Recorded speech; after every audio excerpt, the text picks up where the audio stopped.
Sunlight spilled across the front of Brighton Crest Academy like it had somewhere important to be, gliding off windshields in the morning traffic, warming the red brick walls, catching the flutter of cream and gold banners tied to wrought iron gates across the street.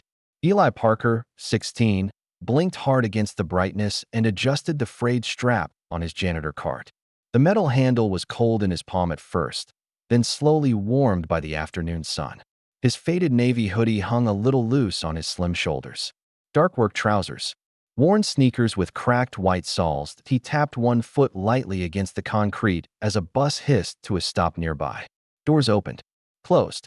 The city hummed, engines rolling past, distant sirens fading, a cafe espresso machine hissing softly from down the block.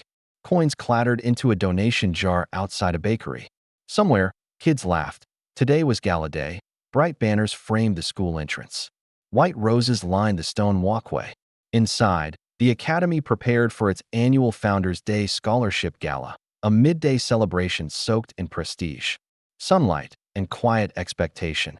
Eli pushed his cart through the side entrance just as a light drizzle began, barely rain, more like mist. It darkened the pavement and made the air smell clean. His wheels squeaked faintly as he entered the polished marble hallway. Every footstep echoed in the bright space. He kept his gaze low. That was how you survived places like this. Earlier that morning, he had wiped a coffee ring from the kitchen counter before his mother left for her double shift at the hospital. She'd kissed his forehead, eyes tired but warm. "You've got this, love," she'd said. Now, he moved between privilege and silence. Sun streamed through tall hallway windows, illuminating floating dust motes. Students in tailored suits and flowing dresses passed in quiet clusters. Teachers adjusted floral displays. The air held the mixed scent of polish, pastry, and fresh paper. Eli headed toward the ballroom doors with a yellow caution sign tucked under his arm. And then, laughter, sharp, public, bright, near. The grand staircase stood a group of students dressed in expensive shades of black, navy, and champagne silk. At the center was Lucas Harrow, the headmaster's son. Easy smile, perfect hair, a watch that cost more than Eli's month of groceries. Lucas looked at Eli, looked at the cart, then smirked. "Careful," Lucas said loudly, sunlight flashing on his watch. "Wouldn't want the help blocking the view." The hallway stilled, footsteps paused. Voices died mid-sentence. A quiet settled after a harsh statement.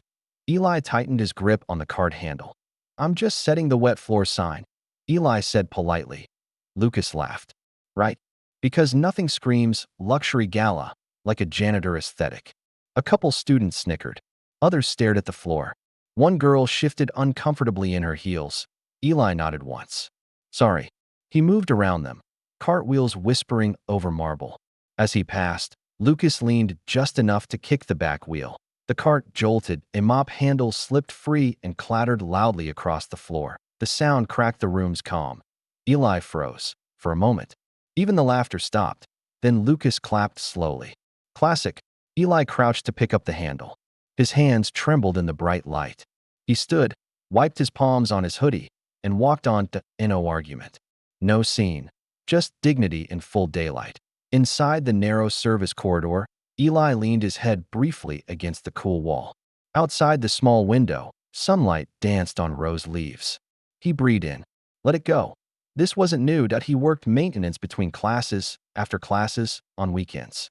Cleaned rooms where people whispered about donations that could have erased his family's debt in a sentence. Still, he showed up. Because his mother never quit. Because quitting felt heavier than humiliation. At exactly 2 p.m.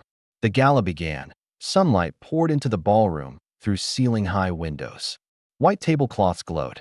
Crystal glasses caught gold flickers of light. Flower arches framed a slim podium bearing the academy crest. Eli wiped fingerprints from a mirrored pillar at the back. The headmaster stepped forward. Applause rose. "This afternoon," he said, "we celebrate generosity, the kind that creates opportunity, where it once didn't exist." Eli slowed his wiping. "We begin with our donor recognitions." Names were read. Applause followed. Corporate leaders, alumni magnates, investors, tap, clap, tap, clap, and finally, the headmaster paused, sunlight striking the page. Our youngest anonymous contributor, whose scholarship fund quietly covered 14 full tuition students this year alone. Whispers rippled through the room. Eli's cloth slowed. The Parker family trust. Confusion spread. Eli's fingers stilled completely. The family requested anonymity until today. Lucas leaned back, smirk curling again. The headmaster lifted his gaze. Please stand. Elijah Parker. Total silence. Every head turned. Eli remained frozen. A soft voice from a stage assistant whispered, "It's you."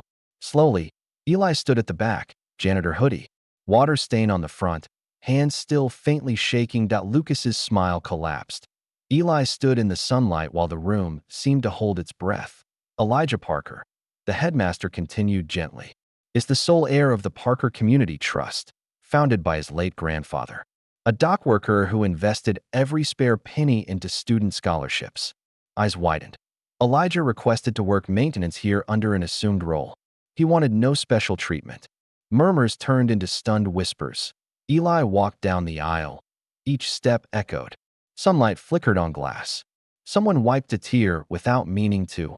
Lucas shifted in his chair, color draining from his face.